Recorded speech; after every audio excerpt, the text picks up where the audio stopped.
So this exercise is to help get this serratus to come on. So this muscle kind of fans across the side of the rib cage here. And if I'm doing anything like reaching forward, going to pick something up, picking up my baby, I need this muscle to come on so I don't just use my neck and my traps. So it fans across the side of the rib cage here and pulls the shoulder blade forward when I do movements like this. So if this muscle is not working well, I'll find that I'll kind of roll the shoulder forward like this, and I'll pick things up and I'll use the top of my shoulder here, the trap, and my neck to kind of pick things up, and I'll be going like this instead of being able to get this movement from underneath the arm. So getting this muscle to do the work as I lift things up.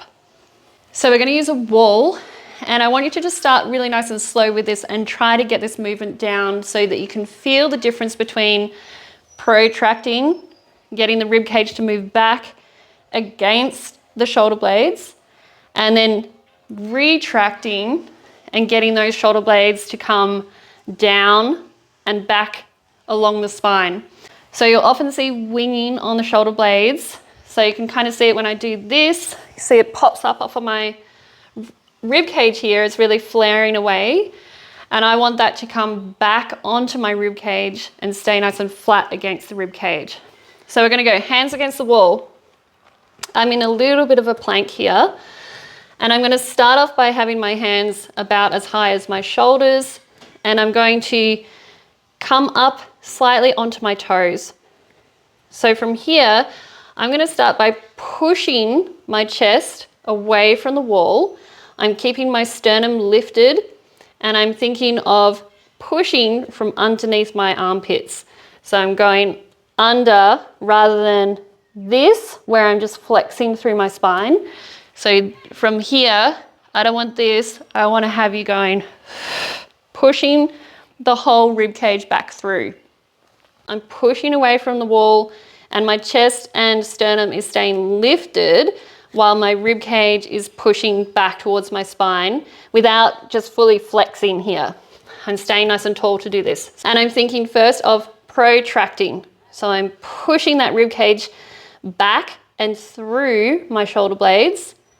And then I'm going to take a big inhale, open up through the back of the body, and then I'm going to do the opposite. So now I'm going to sink through, but I'm not just going to let my shoulder blades flare out and wing away from my body.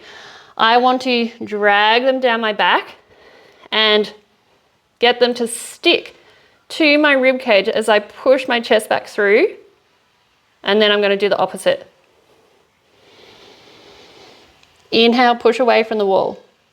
And then exhale, retract.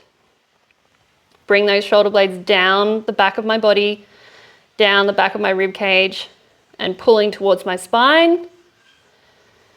Inhale, protract, push away from the wall. Find that muscle all underneath the arm here. So this is what you should be feeling. Top of the shoulder around to the back. Not right up here into the top of the shoulder up here in the neck.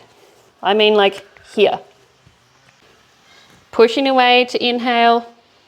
Wrapping those shoulder blades around the side of my rib cage because it's nice and round. And then exhaling, retracting, pulling those shoulder blades down and back towards my spine.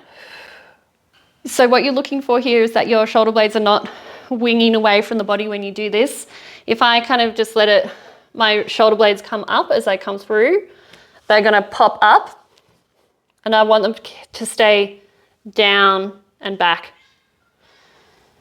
When I go away from the wall, they should be wrapping around the back of the rib cage because I'm getting that inhale and rounding. I'm not flexing the spine. So probably do 5 to 10, depending on how hard they feel. You can get a really good burn.